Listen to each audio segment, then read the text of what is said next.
Magkakasama sina Brother Marco Evangelista, Apologetica, dito sa Veritas 846, ang radyo ng simbahan. Ave Maria! Gratia plena! Sang mapagpalang araw po ng linggo mga kapanalig, ang dalangin nating sumapit sa lahat. Samahan po ninyo kami sa mga sandali ng pag-aaral sa salita ng Diyos at pagtatanggol sa ating pananampalatayang Katoliko. Ito po si Brother Marco, si Evangelista. At this Sunday, meron po tayong panauhin, naalala ninyo, siya po ay dating active member ng Seventh-day Adventist at ngayon po ay na-convert na sa ating pananampalatayang Katoliko at napakaganda po ng kanyang ibinahagi sa ating life testimony nung siya po ay naging kaanib ng Santa Iglesia Katolika. Mula po sa lalawigan ng Bukawi, Bulacan, ang katabi ko ay isang magandang binibini, ay ginang na pala, pero mukha pa rin siyang binibini, ang ating mahal na kapanalig, Sister Glaze Fernando Rosete. Sister Glaze, pakibati ang mga kapanalig natin. Hello po sa lahat. Good afternoon mga kapanalig. Oo, napakasimple naman ng bati, no? Nakaporma na ng mukhang galing sa binyag eh. Tama ba? Nagpaanak ka ng binyag? Opo. Sino ba yung bininyaga? Pakibati mo naman. Ay, binabati ko po ang aking inaanak, Baby Rio, and happy birthday na rin. Okay, yung nanay at tatay nung bininyagan. Ay, binabati ko si Altered, pare, tsaka Mare. Nakalimutan ko yung pangalan ng mami. Yun lang.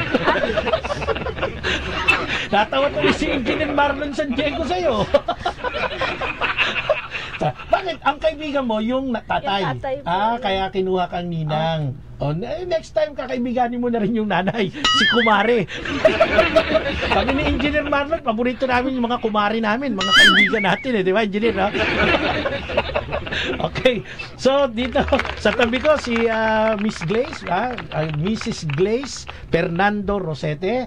At dahil Rosete, kasama niya yung kanyang husband, no? Kasi binabantayan yatang mabuti dahil napakaganda naman talaga yung kanyang husband, si Brother Tom Rosete. Brother Tom, ayan, bati ka. Sa mga taga-Bukawi po dyan, sa mga nanay-tatay ko. Yan, from Bukawi. Okay. And then, meron tayong bisita, galing naman ito sa Diocese of Imus. Ewan ko kung saan lugar sa Imus, ikaw na magbanggit, ang ating kaibigan, Brother Levi Lahera. Brother Levi. Magandang tanghali po sa lahat. Binabati ko po yung parish namin, yung Holy Family Parish Church. Jemay Cavite po, Diocese of Imus. Tama yung po. Kura Paroko, importante yan. At si Kura Paroko, Father Pascual. Father Pascual. Papo. Parang kilala ko yun. Hindi yan si Father Anton Pascual. Hindi po, Father Rodolfo. Hindi, kaya ako nabanggit Pascual, na Pascual kasi ito si Father Pascual yung nag-viral sa Facebook na naglakad sa Palaspas Opo. at medyo suplado. Tama po. Suplado. Pero ito si Father Pascual ng Radio Veritas, Father Anton Pascual, napakabait. Oo. Hindi ko naman sinabi hindi mabait yung pari mo, yung paroko mo. Medyo suplado lang, nakita sa Facebook eh. Shout out Father Pascual. Ano ang parents name ni Father? Father Rodolfo Father Pascual. Rodolfo. Hindi, mabait naman yun, baka lang mainit lang ulo. Baka wala lang sa Okay, after nung dalawa nating kapanalig, si Brother Tom at saka si Brother Levi, of course, ang aking kababata. Ito ay pambansang bayani, Brother Jose Protasio, kambal ni Rizal. Totoo yan, may kambal siya si Rizal. Kaya lang dapat kasama natin ngayon, John, no? Hindi lang na available. Sige, bati ka, Brother Jose Protasio. Sa mapagpalang hapon po sa inyong lahat, ipagpatuloy po natin ang pakikinig dito sa ating programa para matutunan natin ang ating pananampalataya. Yan. Kakambal po ni Rizal, taga-Tagig po. Yan. Ang pangalan niya, Jose Protasio. Yung kambal niya, si Rizal. Pag nagkita silang dalawa, hindi mo maiisip kung sino si Jose at sino si Rizal.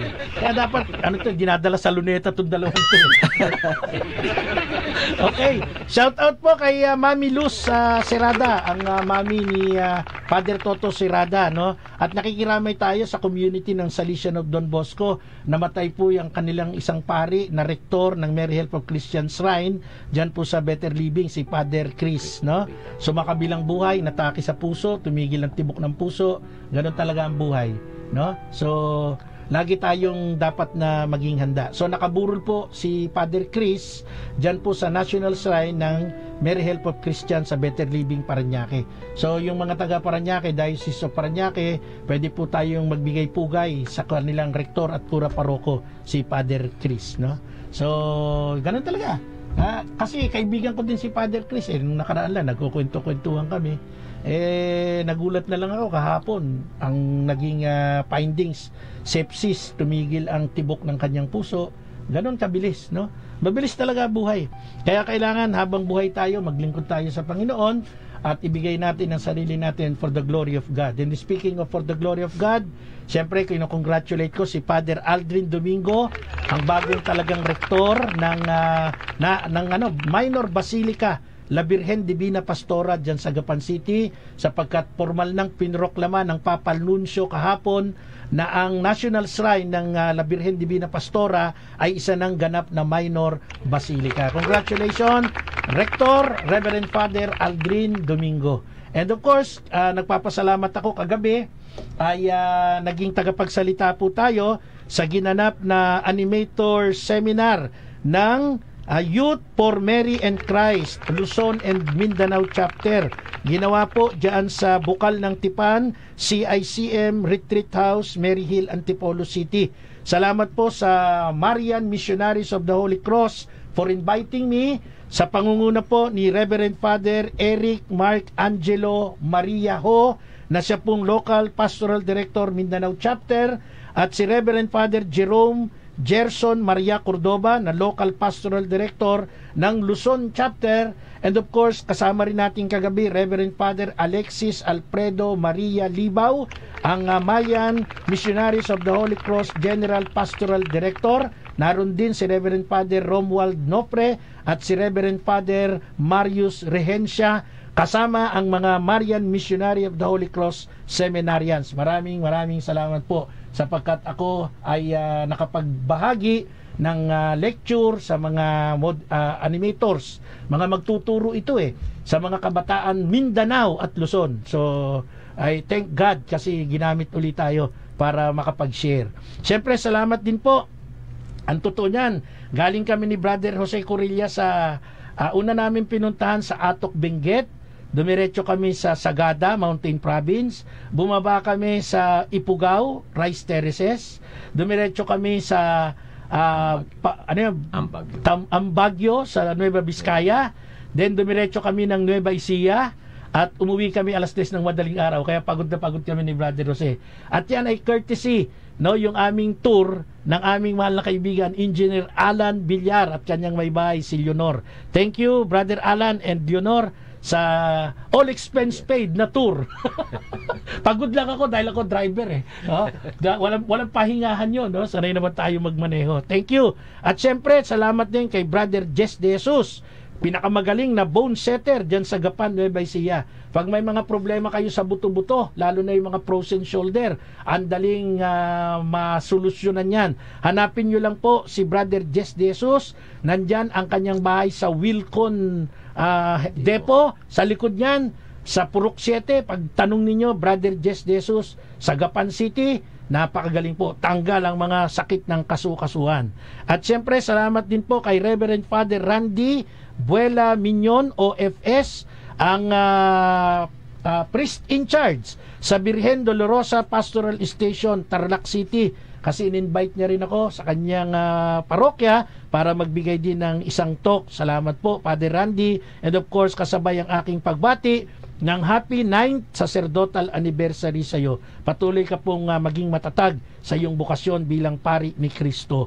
At thank you rin kay Brother Angelo and Jessalyn Dueñas, siyempre yung pamilya rin ni Brother Angelo, kay Sister Telma, kay Brother Angelito at kay Jake.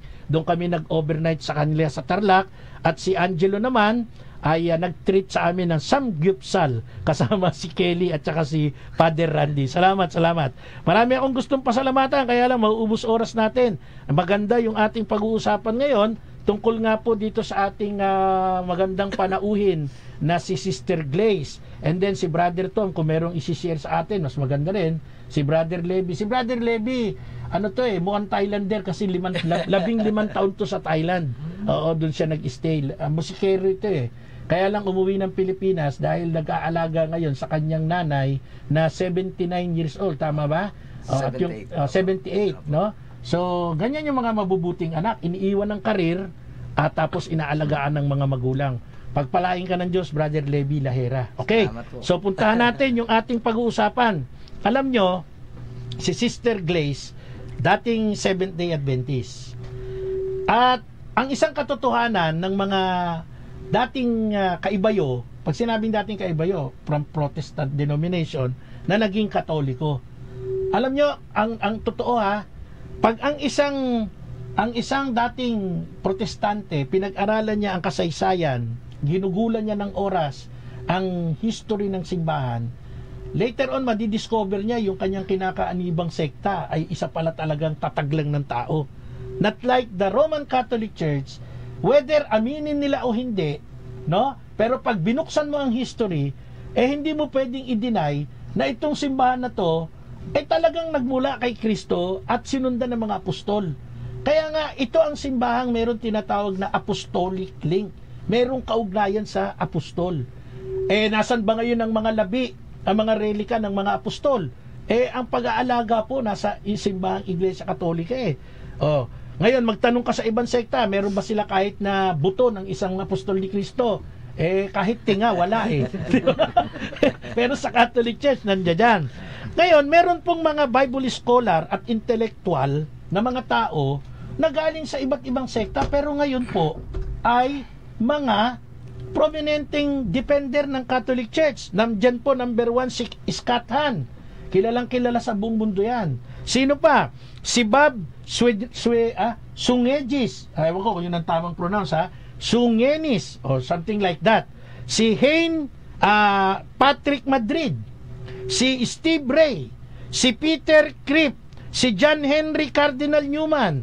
Si Joseph Root. Si Paul Whitcomb. Si Leslie Ramble. Si James Carty. At napakarami pang dating mga galit na galit, attacker ng simbahang Katolika, pero ngayon ay number 1 prominenteng defender ng Catholic faith. Sa isang programa nga po sa telebisyon, yung EWTN, The Journey Home, na ang host po ay si Marcus Grody. Isa rin po itong convert, isang ministro ng Mormons. Nagpaliwanag siya bakit siya na-convert sa Catholicism. 30 years po siyang ministro ng Church of Jesus Christ of the Latter-day Saints. Alam niyo kung ano sinabi niya? Nung sinaliksik ko ang kasaysayan, talaga palang lilitaw, ang tunay na simbahan ay ang simbahang Iglesia Katolika. Mukhang gutom yung aking mga kasama dito, sabi Gracia Plena. Paano kayo mapupuno ng Gracia? Kailangan pag sinigaw natin Gracia Plena, talagang punong-puno ng Gracia, no? So, mga kapanalig, kaya kung binanggit yung mga prominenteng protestante, no, na ngayon ay naging mga Katoliko, kasi nakita nila ang ganda ng Catholic faith, no? Pangalawa, naramdaman nila yung grasya ng Diyos, nagpapatuloy pala. At ito yung nangyari sa aking panauhin ngayon. Isi-single out ko na muna si Sister Glaze. Kasi dating Seventh-day Adventist, merong isang dating Katoliko nag Seventh-day Adventist Oo. Pero if the price is right pala yun. Ikaw naman, na-convert ka, wala namang price is right. Wala naman. Ito, tatanungin na natin si Sister Glaze. At tagalan Sister Glaze. And ready lang natin kasi medyo mahinaya at boses mo ngayon. Parang hindi ka rin kumain Hindi ka ba kumain sa binyagan? Kumain po marami. Ayan. Ngayon, nang last time, natatandaan mo ba yung date na unang nagbigay ka ng iyong life testimony? Ano yan? Mga March yata yun, ano? Last week. Last week ng March, no? Last Sunday ng March. Okay. Na-share na sa atin ni Sister Glaze na from Seventh-day Adventist, naging Katoliko siya. And then, nung naging Katoliko siya, marami siyang napatunayan sa sarili niya, mga kamangha-manghang pangyayari, mga misteryo, na dito niya lang natagpuan sa Roman Catholic Church. Number 1, tumanggap siya ng grasya. Ang grasyang tinanggap niya, sakramento ng kumpisal. Simulan natin dyan, Sister Glaze. Ano ba nangyari nung unang-unang pagkakataon na nagkumpisal ka? Talaga bang nagtodo pato ka doon sa kumpisal? Pero huwag mo na sabihin ko ano yung kinumpisal mo. Total, pero pwede rin naman, tayo lang naman dito. Wala naman nakikinig sa atin. So, ano yung iyong impression? Kasi hindi ka naman nagkukumpisal, walang kumpisal sa Seventh-day Adventist. Ano yung naging impression mo nung ito na ikaw, nakalapit ka na sa pare, magkukumpisal ka na? Sige, pakikwento mo sa ating mga kapanalig. After ko kasi magkumpisal, parang may feeling pa ako na parang mabigat. Mhm. So, ang ginawa ko, niyaya ko yung asawa ko, sabi ko sa kanya, tumanggap ako ng Eucharist. Aha. Pagkamisa namin, Thursday yon, pagkamisa ko, at tumanggap ako ng Eucharist, ang sarap sa pakiramdam na nawala ang anxiety and depression ko. Spiritual pala ang aking nararamdaman. Naging problema. Ang problema sa akin. Pero bago ka nagkumpisal, bago ka tumanggap ng Holy Communion, ikaw ba'y pinabinyagan na muna? Nabinyagan ka na muna sa Catholic Church? Yes, binyagan po ako nung nagkasal po kami, kaya lang po civil. Binyag, tas din po kumpil, okay na rin po yung kumpil sa Catholic, and then yun na po, tas confession So, na po. nag-confess ka na. So, ibig sabihin, kaya ako tinanong yon kasi yung iba ngayon lang nag-tune in, uy, nagkumpisal agad, tsaka nagkumunyon, baka hindi pa nabinyagan. Hindi po mga kapanalig, bago po sila nagpakasal ni Brother Tom sa civil muna, ay nagpabinyag na po si Sister Glaze sa Catholic baptism. And then, kaya siya nag-undergo na ng iba pang sakramento. At after that, bininyagan ka, nag-asawa kayo sa civil ni Brother Tom, nagkumpisal, nagkomunyon. Kailan naman kayo ikinasal sa simbahan? Kasi nauna yung civil di ba? O paano naman kayo napunta sa sakramento ng matrimonyo sa kasal? Actually po, after 10 years, saka lang po kami nagpakasal sa simbahan kasi doon ko lang po natanggap yung Catholic faith. Pero hindi po ako naniniwala sa kasal ng Catholic. Naku naman, para naman nakakagulat yun, ano? Kaya pala umabot ng 10 years muna kayo ni Brother Tom na mag-asawa by civil rights dahil ito pala pong si Sister Glaze na dating Seventh Day ay hindi naniniwala sa matrimonyo ng simbahang Katolika. So, very unfortunate yon, pero sa grasya ng Diyos, ito, ikinasal din sila. Kailan nangyari yan? Kinasal po kami nung March 2 sa San Roque Cathedral sa Caloocan po. Aba, sosyal pa, cathedral pa. Di ba? In grande. Eto na ngayon. Nung ikaw ay kasal na, doon sa iyong ina-share sa amin na mga kababalagang nangyari sa iyo, ito ba'y nangyari during the time ng pagsasama niyong kasal sa sibil o nangyari to kasal na kayo sa simbahan? Sa civil pa lang po, as in ang dami nang nakakatakot na nangyari sa akin. So nung nakasal na kami sa simbahan, puro grasya na ng Panginoon ang natatanggap ko. Compare doon sa civil lang. So ibig sabihin may pinatunayan sa iyo ang Panginoon, yes, na kapag ka ikaw ay ikinasal sa sakramento ng simbahan, may mga grasya totoo na po, sorpresan dumarating sa iyo. Ako na po nagpapatunay na bilang former Protestant at ngayon ay fully converted Catholic na puro grasya po ng Panginoon pag tumanggap ka ng sakramento. At Amen. Pinatunayan niya po sa akin yun na totoo ang sakrament ng Catholic. Amen. Kasi yung iba akala porque okay na yung kasal kayo sa sibil, hindi nyo na i-undergo yung sacrament of matrimony, yung kasal sa pare. Tandaan nyo po, magkaiba yon. Yung civil right, yan po ay kasal sa papel. Pero yung matrimony sa church, yung church wedding, kayo'y kinakasal sa grasya ng Diyos. Kaya ngayon ay nasa sakramento. Biyayang nagpapabanal ang tawag sa sakramento. Sister Glaze, ikwento mo uli sa amin yung iyong pag-accept. Kasi nung siya po ay Seventh-day Adventist, wala hong kilalang na Mama Mary to. Hindi naniniwala sa kasal, hindi rin naniniwala kay Mama Mary. Sister Grace, pakishare sa amin yan. Opo, share ko lang po. Ang swerte-swerte ko nga po, hindi po swerte, blessed. Kasi yung ibang tao, Wala daw swerte sa atin Opo, blessed po. Blessed. Ang pag-convert ko sa Catholic is puro miracle and grace from God. Yung iba po kasi nagiging Catholic kasi nag-aral.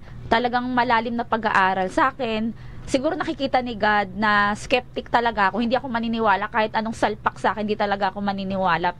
Ang ibinigay niya sa aking answer is the question of God na. Puro mystery na.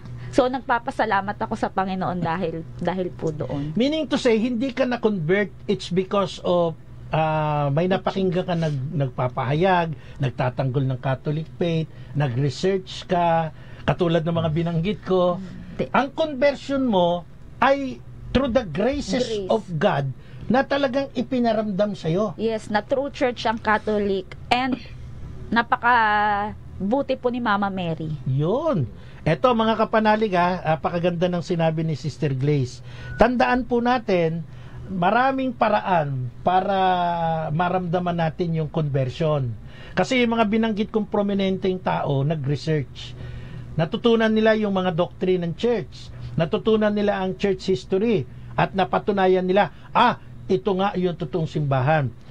Kumpara dito kay Sister Glaze, na ito ang tunay na simbahan kasi talagang nakita natin yung grasya na dumating sa kanyang buhay, sa kanilang mag-asawa.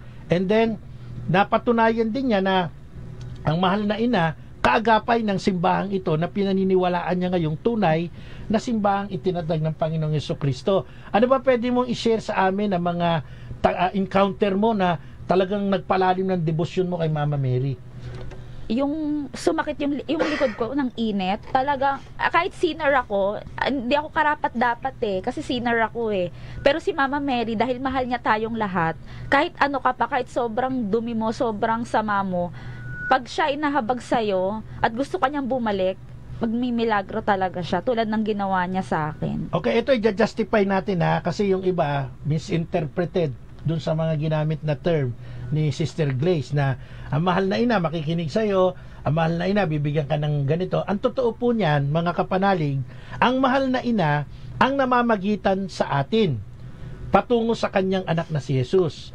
Ang ating Panginoong Jesus ang tagapamagitan natin sa ating Ama. Kasi yan ay according to the scripture. Sa John chapter 14 verse 6, ang liwanag sinabi doon, I am the way, the truth, and the life. No one comes to the Father except through me.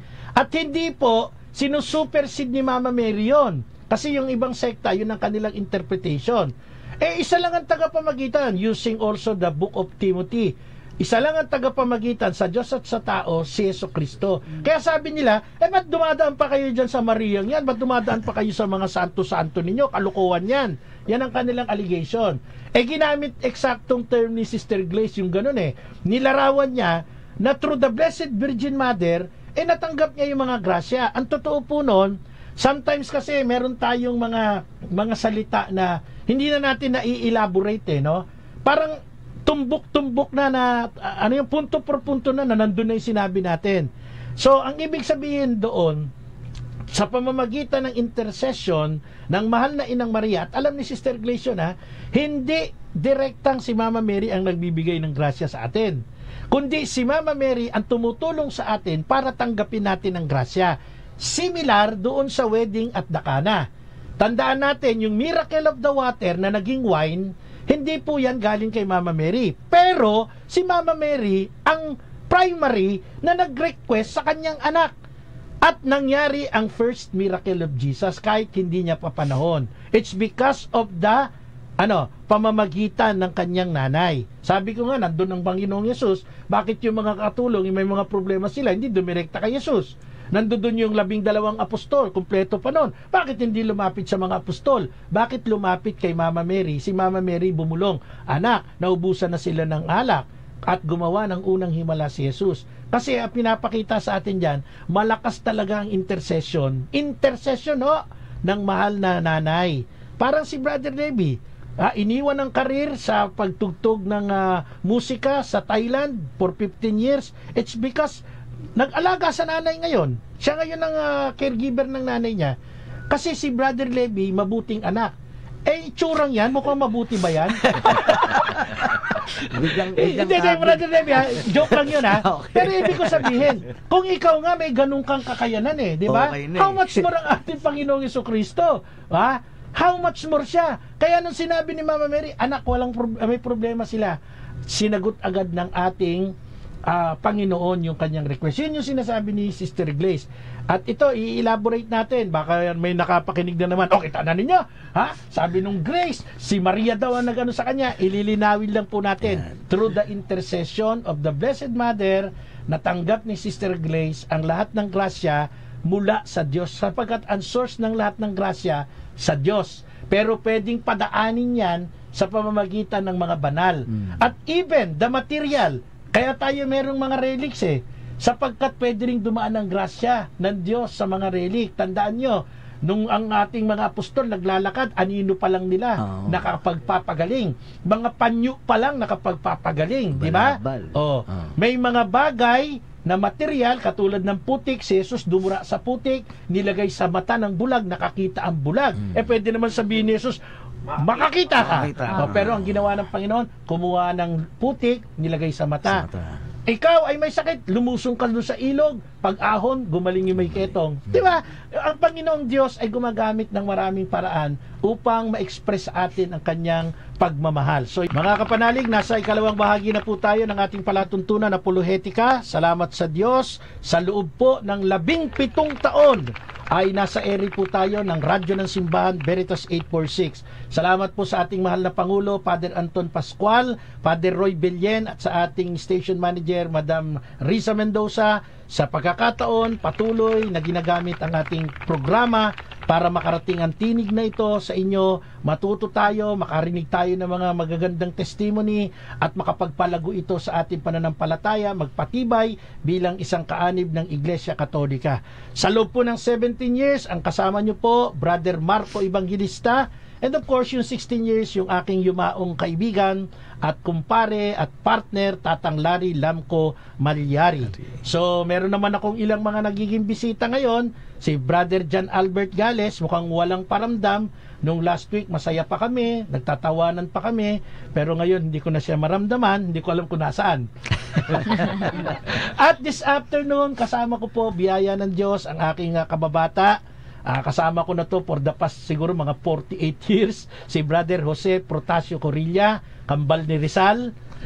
Siyempre, bisita natin from Diocese of Imus, ang ating mahal na kaibigan, Brother Levi Lahera, isang musikero at 15 taong tumugtog sa Thailand. Nandito ngayon sa Pilipinas para mag-alaga sa kanyang magulang, napakabait na anak at napakagandang nilalang, no? Napaka-biyaya ng grasya ng Diyos magkaroon ng mabuting anak, no? Siyempre, nandito rin si Brother Tom Rosete, at ang mga Rosete, kamag-anak yan sa father side ng aking lolo Rosete ang lolo ko from Ilocos Norte. Pogi naman si Brother Tom, malamang magkamag-anak kami dito. Tinatanggap kita, Brother Tom.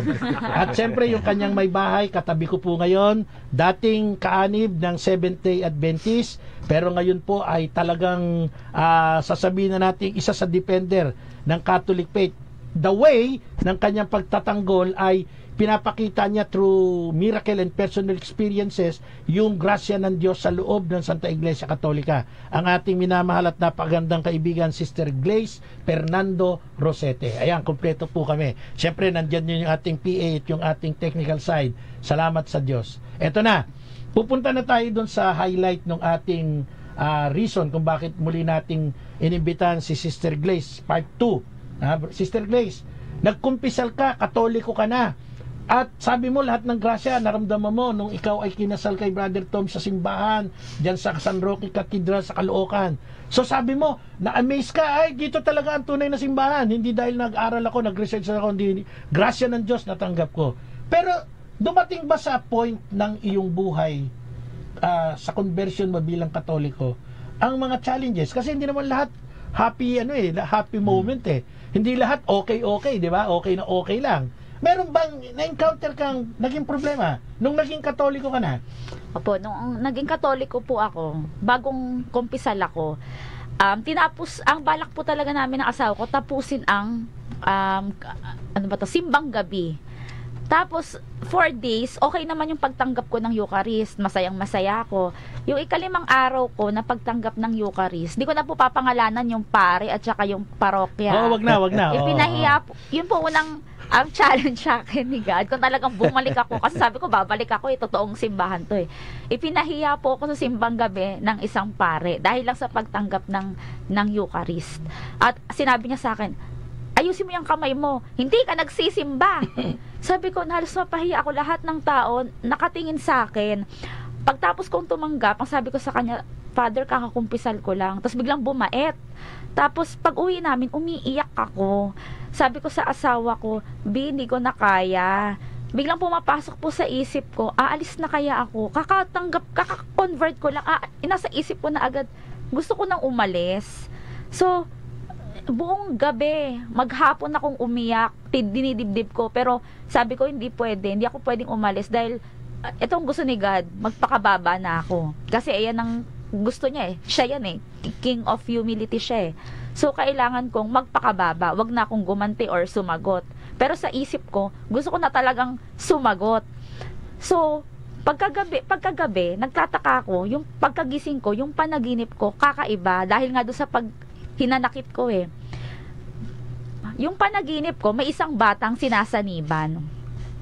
Tapos yung batang yon, ang sabi niya sa akin, nagwawala siya, sumisigaw. Sabi niya, Lucas!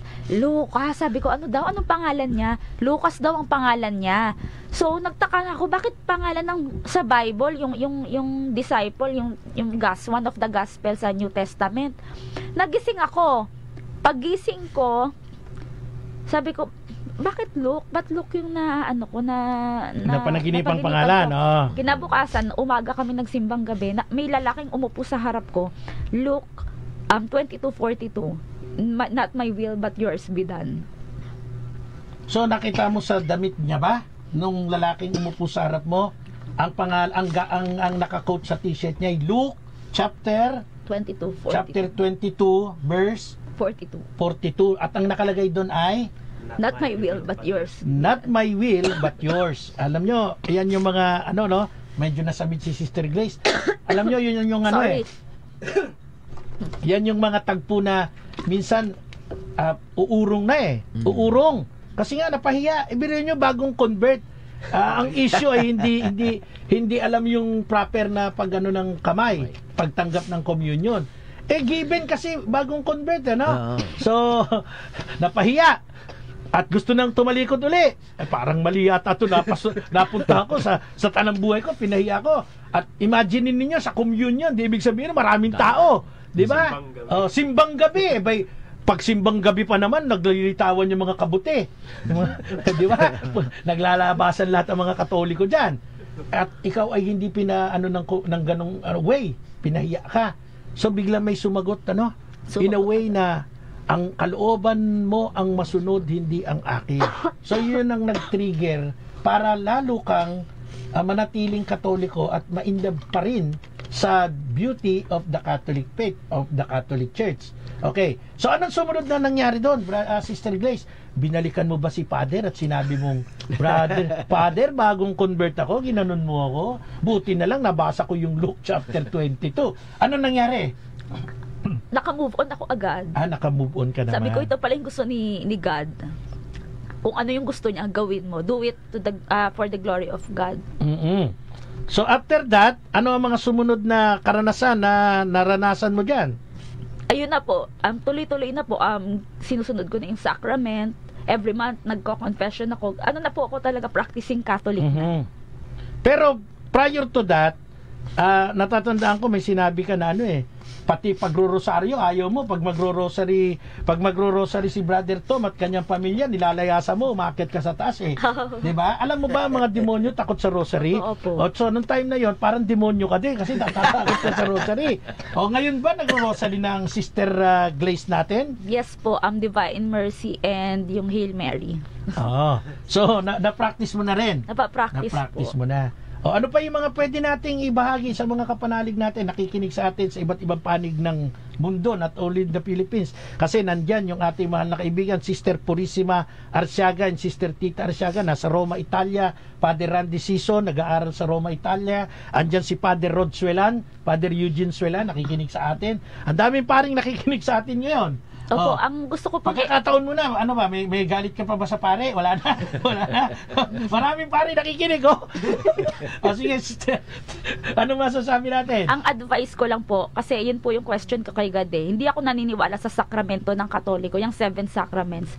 Ang advice ko sa mga tao, at ang ipinakita sa akin ng Panginoon, tumanggap ng sakramento, at pag tumanggap ng Eucharist, wag po kayong hindi nagkumpisal. Dahil kapag kayo may mortal sin, delikado po. Mortal sacrilege, malaking pananagutan po sa Diyos iyon. Tumanggap po ng kumpisa, tumanggap ng sakramento ng kumpisal bago mag-receive ng Holy Eucharist. Yan po ang pinaka-importante sa lahat. Yun lang po ang ipinakita sa akin. Actually, yung sinasabi mo, Sister Glaze, ay kaugnay din yan sa teaching ni St. Paul sa 1 Corinthians chapter 11. Maliwanag niyan sinabi doon na tatanggap ng kaparusahan ang hindi karapat-dapat sa pagtanggap ng banal na katawan ng Panginoon. Very clear po yun. Kaya ini-encourage tayo ng ating San Pablo Apostol ng simbahan na gawin ang nararapat bago tumanggap. Kaya nga, sa totoo lang, sa misa, sabi ko nga, wala kang exemption dyan. Kasi, bago ka pa magsimula sa misa, sinasabi na natin ang admittance ng kasalanan natin eh. Inaamin ko sa makapangyarihang Diyos at sa inyo mga kapatid, lubha ako nagkasala sa isip, sa salita at gawa. So, nandoon agad, meron tayong act of contrition doon.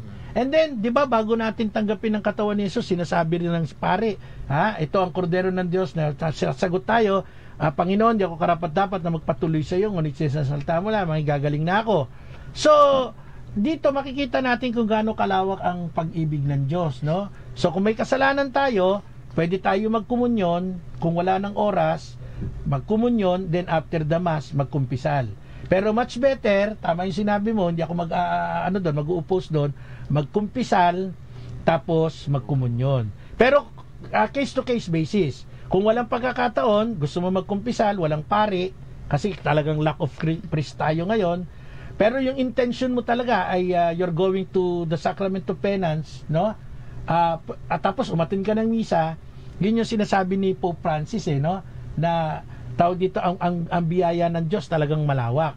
Huwag mo lang kalilimutan na gawin yung commitment na magkukumpisal ka, di ba? Para at least yung grasya ng Diyos ay patuloy na bubuhos sa atin. Pero tatandaan natin ang Diyos ay naparito para sa mga makasalanan, katulad namin ni Jose, di ba?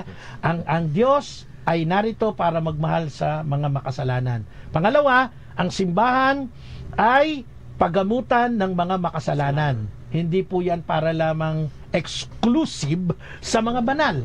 Kasi pagka gano'n na naging mentalidad natin, naging hesitant tayo, yung makasalanan lalayo sa ospital. Ano mangyayari pag lumayo sa ospital? Lalong mapapahamak, lalong mamamatay.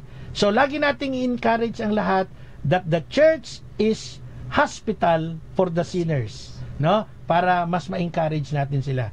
At napakaganda ng word of encouragement ni Sister Glaze, kasi ito ay living testimony na galing sa kawalan ng paniniwala sa mga sakramento ng simbahan. Look at her now, di ba? Talagang ang grasya ng Diyos nararamdaman niya, hindi dahil nag-aral, hindi dahil nag-research, kundi dahil naramdaman.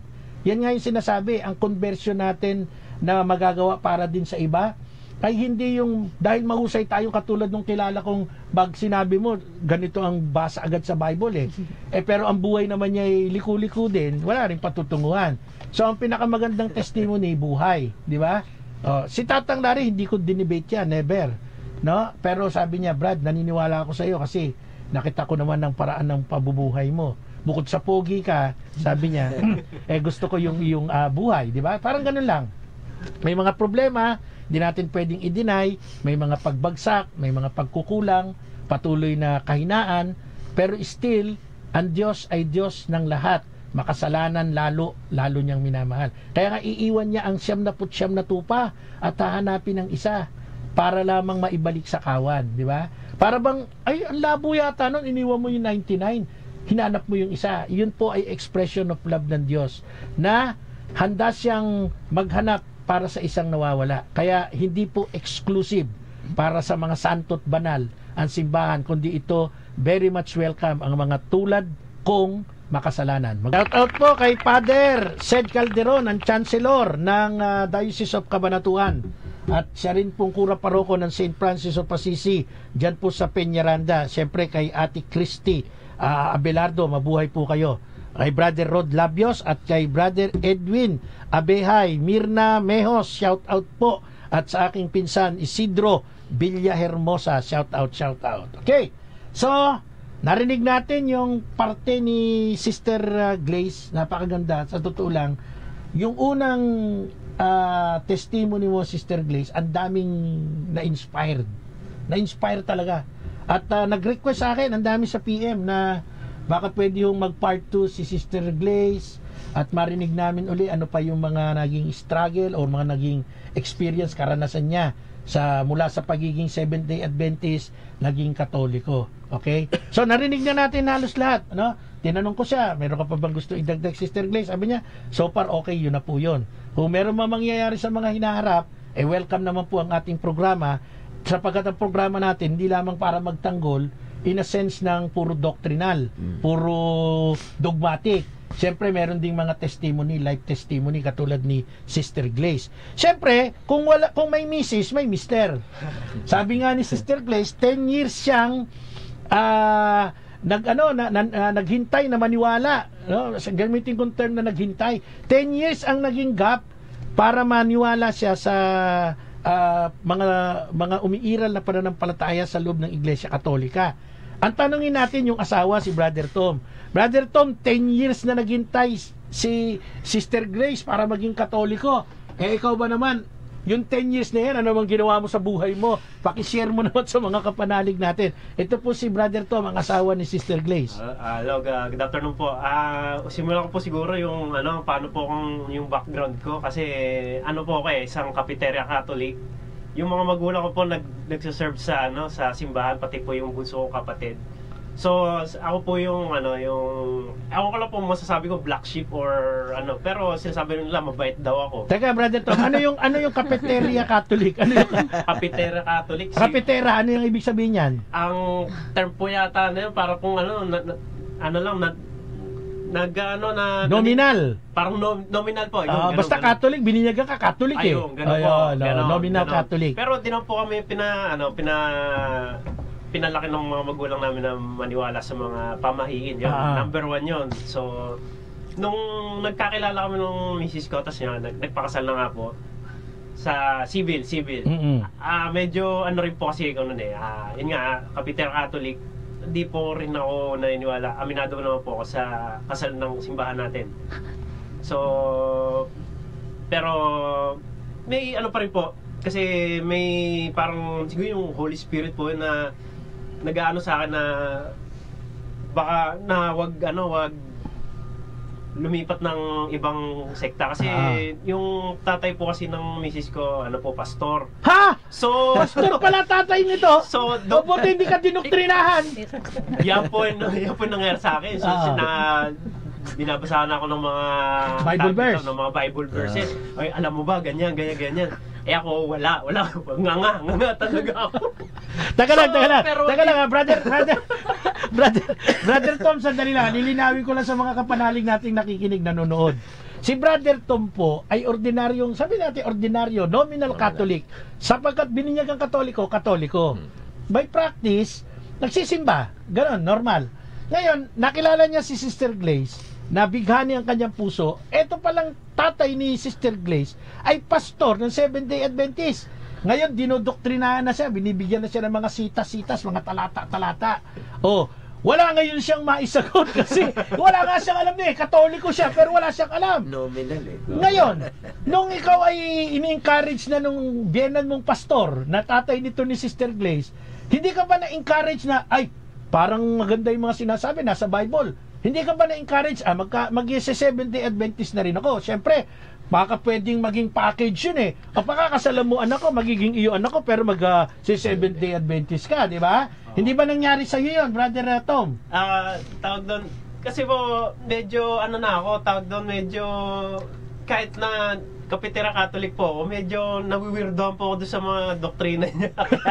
Kaya di po ako naniwala. Saka medyo, may alam naman po kasi ako sa history, lalo na yung si Constantine daw nagtatag ng Catholic Church. So sabi ko, mali ba yung pinag-aralan ko ng buong buhay ko? Parang ganon. So, doon po nagsimula yung yung so hindi ka naniniwala na si Constantine na nagtayo ng Catholic Church. Kasi ang naniniwala na naman sa mga yun, yung mga TANGA eh. Paano naging si Constantine ang nagtatag ng Catholic Church? Bago pa dumating si Constantine, bago pa nabuhay si Constantine, meron ng Catholic Church, tinayo ng Panginoong Hesus. Ngayon, pag naniwala ka si Constantine na nagtayo ng Catholic Church, member ka nga ng TANGA, di ba? Yung mga tinatawag nating incomplete. Incomplete. Incomplete. Okay, tuloy natin, Brother Tom. Lalo na po yung mga banat po nila na na ang mga Katoliko sa impyerno mapupunta. So, naisip ko naman po, ang babait ng mga magulang ko, mapupunta lang ng impyerno. Ako pwede pa. Ba't yung mga magulang ko nag-reserve ng buong puso sa simbahan nyo, tapos may impyerno lang? Oo. So, doon na po nagsimula yung yung journey ko. Pero paunti-unti talaga po, kaya nga po umabot po ng 10 years. Pero nung mas nauna po akong mas na-convince sa misis ko, syempre ako po yung Katoliko So, yung 10 years po na yun, talagang hinintay ko na lang po na ma-convince siya na magpakasal po sa simbahan. Pero hindi naman kayo nagkaroon ng gap na, syempre makaiba kayo ng faith in 10 years time, magkasama sa isang bahay. Madami po. Medyo nawiwirdoan nga din po ako kasi mga gawain pong Katoliko kasi nawiwirdoan po yung misis ko, syempre. So yung mga practice mo sa Catholic faith, si Glaze naman ang nawiwirduhan. Apo, ganon. Pero pagka nakipag-usap ka sa biyenan mong pastor, ikaw naman ang nawiwirduhan sa kanya.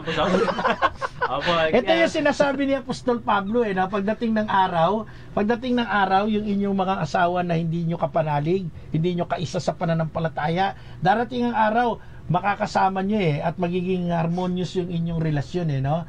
Kaya sa Catholic Church, kahit magkaiba kayo ng faith, pwede kayong magpakasal Kasi nga, naniniwala tayo dun sa sinabi ni Apostol Pablo, isang araw sa pamamagitan mo, itong hindi mananampalataya ay sumampalataya. Hindi katulad sa turo ng Iglesia ni Cristo 1914, tinayo ni Felix Manalo, kailangan kapwa Iglesia ang pakakasalan. So, wala tayong ganong paniniwala. Kasi nga, ang grasya ng Diyos pwedeng dumaan sa pamamagitan natin, di ba? So, yan po mga kapanalig ang isang bagay na dapat nating makuha dito sa lesson ng buhay ni Brother Tom at saka ni Glaze, no? Magkaiba ng faith, pero tulad nga ngayon ang nangyari, magkasama na sila na ipinapakita ang ganda ng Catholic faith. Shout out po kay Father Randy Mignon, no? Diyan po sa Tarlac City. Maraming pari nakikinig sa ating Glaze. Okay.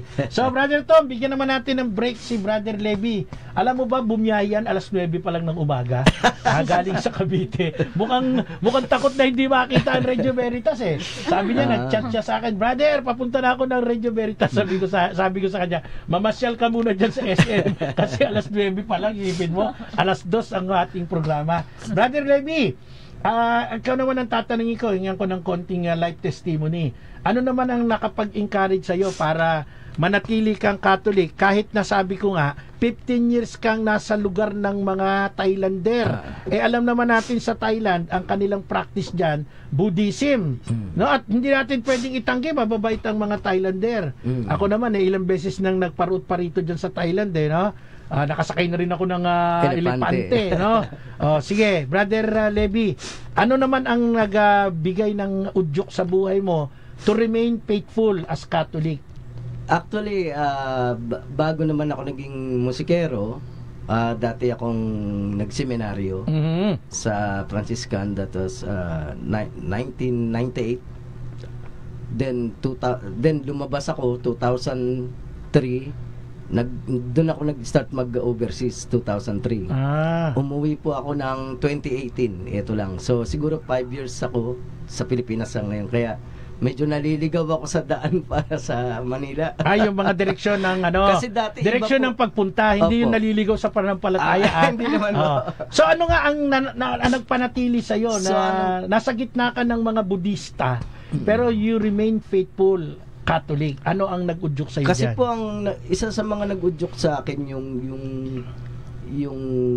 yung sinasabi kasi ng Panginoon na yung manampalataya ka, no? Na kapag dumaan ka sa buhay mo na yung talagang akala mo parang walang Diyos, kasi naranasan ko yung kagaya ng tsunami po. Dumaan ako ng tsunami sa Thailand yung kung masasaksihan mo yung actual na tsunami, talaga nakakatakot yung dagat na Naranasan mo yung tsunami? Naranasan ko. So, isa po ako sa survivor dyan. Okay. So, tinamaan ka na, naapektuhan ka ng tsunami na yan? That time na binha yung accommodation mo, talagang tumaas yung tubig. So, ang isa po sa yung prayer, no? Yung sinasabing ang faith, pananampalataya, yung ibang, may mga Pilipinong namatay, pero ako awa ng Diyos, ito buhay pa. So siguro, may reason, Opo. Yung sabi nga, kapag humingi ka ng tulong, lalo na sa mahal na birhen, nakasurvive ako that time. Kasi kung titignan nyo po, parang wala na akong pag-asa that time. Sarado lahat, walang trabaho, walang open.